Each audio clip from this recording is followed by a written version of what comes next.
श्रीमद् भगवद गीता प्रवचन भाग 16वां।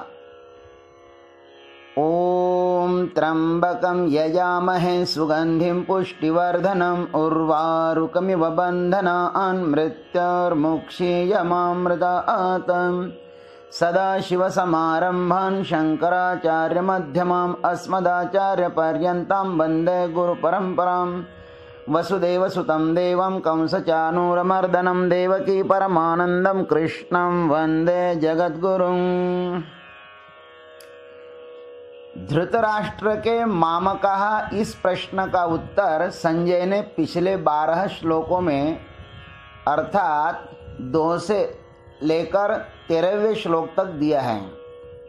अब पांडव इस प्रश्न का उत्तर अग्रिम 6 श्लोकों में अर्थात 14 से 19वें श्लोकों तक देते हैं।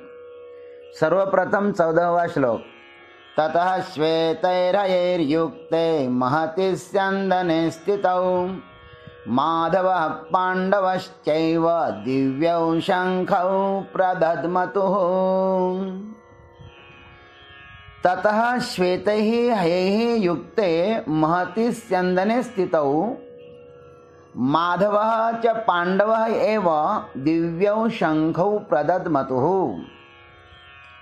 तदनंतर श्वेत अश्वों से युक्त महान रथ पर बैठे हुए लक्ष्मीपति श्री कृष्ण और पांडुपुत्र अर्जुन ने भी अलौकिक शंखों को बड़े जोर से बजाया। ततः श्वेतैः हयैः युक्ते महति स्यन्दने स्थितौ। इसका विस्तृत अर्थ यह है कि कौरव सेना की शंख ध्वनि के बाद श्वेत अश्वों से युक्त महान रथ पर बैठे हुए भगवान प्रत्युत्तर देते हैं। अर्जुन की सेवा पर संतुष्ट होकर चित्ररथ गंधर्व ने उन्हें दिव्य 100 श्वेत घोड़े प्रदान किए थे।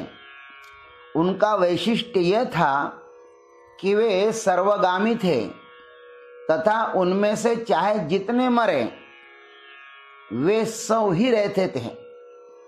उनमें से 4 घोड़े इस रथ को जूते हैं। यह रथ भी खांडव वन को अर्जुन की सुरक्षा में जलाने के बाद अग्निदेव ने अर्जुन को प्रदान किया था। बहुत ही दिव्य रथ था यह।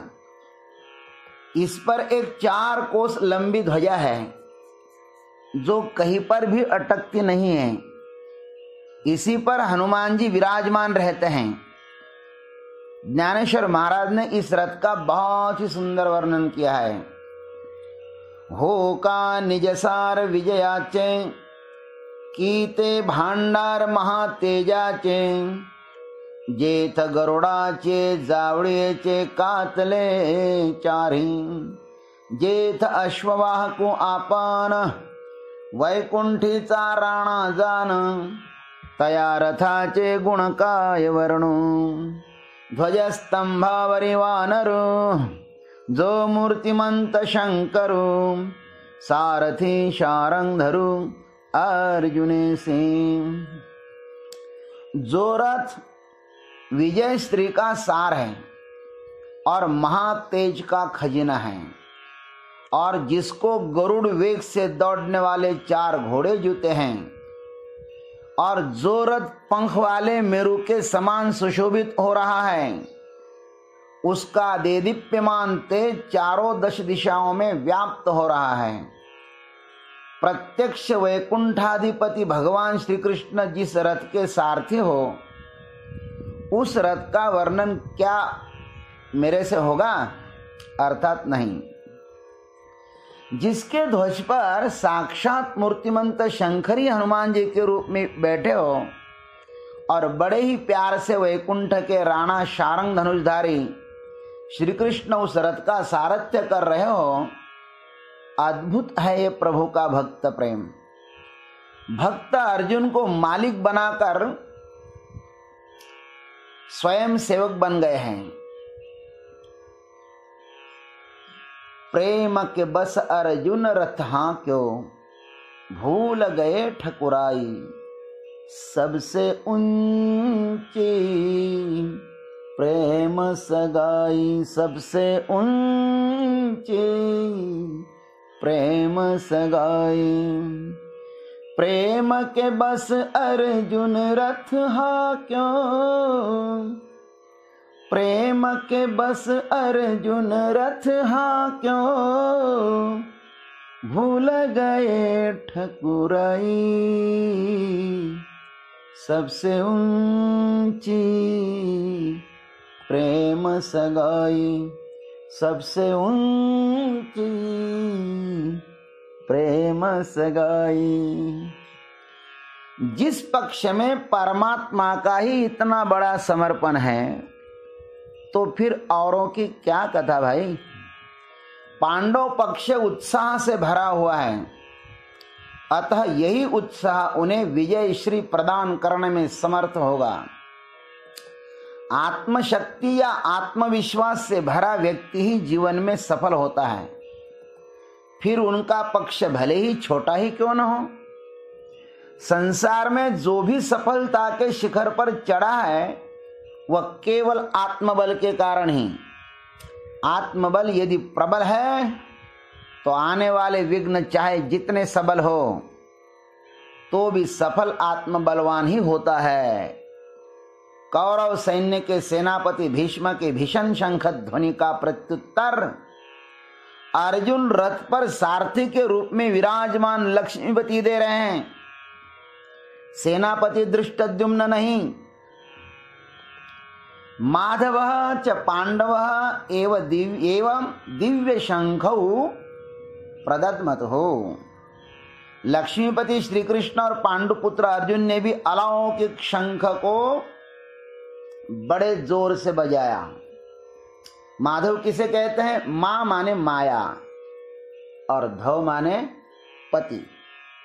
जो मायापति है वह माधव है, अथवा मां माने लक्ष्मी और धव माने पति। माधव का अर्थ है जो लक्ष्मीपति है। संजय प्रभु के अनंत नामों में से सर्वप्रथम उन्हें माधव नाम से संबोधित कर रहे हैं। इसका कारण क्या है कि कौरवों ने पांडवों की संपत्ति माने लक्ष्मी को बलात् छीन लिया था और वे उसका दुरुपयोग भी कर रहे थे। राजा पांडु ने अपनी संपत्ति धृतराष्ट्र को मात्र संभालने के लिए ही दी थी, उस पर अधिकार जमाने के लिए नहीं।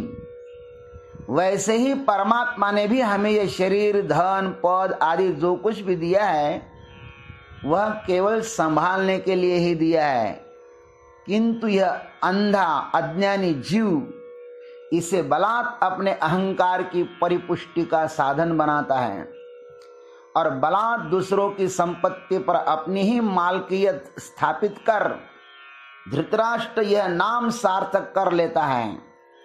धन, पद, मद रूपी अंधेरी रात में अंधे बनकर दौड़ने वाले जीवों को यह काल रूप परमात्मा बीच में ही धर दबोच कर खा डालता है। आगे श्री कृष्ण ने स्वयं को काल कहा है, ध्यान रखना।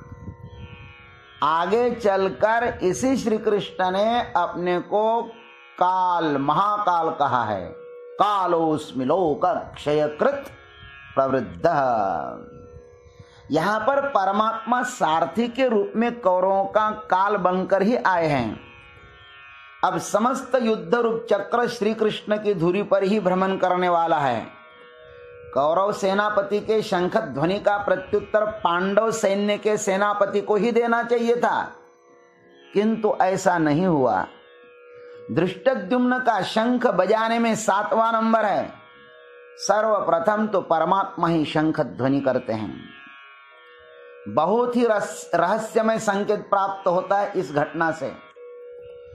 पांडवों ने अपने जीवन नैया को प्रभु को समर्पित किया है।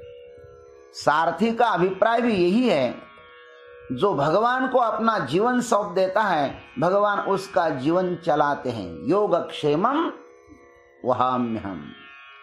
अब परमात्मा जहां पर ले जाएंगे वहीं पर जाने की पूर्णतः तैयारी है। समर्पित भक्तों का सर्वोत्कृष्ट लक्षण यही तो है। जीवन में आई हुई सुखद या दुखद हर किसी परिस्थिति को प्रभु प्रदत्त प्रसाद जानकर उसे सानंदता से स्वीकार करना, वह वनवास जैसा भयंकर दुख हो या महाभारत जैसा युद्ध हो, वह वारणावत का सिंहासन हो या फिर इंद्रप्रस्थ का सिंहासन हो या हस्तिनापुर का सिंहासन हो, इन समस्त परिस्थितियों में पांडवों को पांडुरंग ने ही सहायता की थी, क्योंकि पांडव हर वक्त गोविंद का स्मरण करते हैं। जीव का गर्भ में प्रवेश करते ही अनेक प्रकार की समस्याओं का शुभारंभ हुआ है। अब यह अनंत समस्याओं का स्रोत तब तक बहता ही रहेगा जब तक हृदय का स्पंदन नहीं रुकता। अब यह निर्णय हमारा है कि हम इन सुखद दुखद समस्याओं को हंसते हुए सहन करें या रोते हुए। जीवन की हर समस्या को, चुनौती को जो रोते हुए स्वीकार करता है, उसके लिए यह अमृत स्वरूप आनंदमय जीवन जीते जी नरक बन जाता है, और जो हर चुनौतियों को हंसते हुए अपनाता है, वह जीते जी स्वर्ग सुख का अनुभव करता है। श्री कृष्ण ने बड़े ही प्यार से शंख बजाकर भीष्म जी के शंख ध्वनि का प्रत्युत्तर दिया है। वास्तव में देखा जाए तो भगवान सारथी के रूप में हैं। इस समय उनका शंख बजाना कितना उचित था, यह तो वे ही जाने, लेकिन अल्प बुद्धि से ऐसा लगता है कि पांडवों ने अपने जीवन का सब भार प्रभु पर छोड़ दिया था, तो वे जो करे सो पूर्व दिशा, और ऐसा ही साधक का जीवन होना चाहिए। कठोपनिषद में बुद्धि को सारथी कहा गया है। बुद्धि जब सत्य को, धर्म को पूर्णतः समर्पित हो जाती है ना, तब वह गलत निर्णय ले ही नहीं सकता। जिसका जीवन असत्य को समर्पित है, वह गलत ही निर्णय लेता है। हम जैसे होते हैं, हमारी बुद्धि वैसा ही निर्णय कर लेती है। हमारी वासना के अनुरूप ही हमारी बुद्धि दौड़ती रहती है। पांडव सत्य के पक्ष में हैं, इसलिए भगवान उनकी सहायता करते हैं। भगवान ही उनका सहायक है। असली मदद तो वही करता है। भक्त के जीवन का नेतृत्व भगवान ही करते हैं, वासना नहीं। और वे किसी भी पद पर रहे, उनके सार्वभौमत्व पद पर उसका कोई भी प्रभाव नहीं पड़ता। वे जहां भी हैं, महान ही हैं।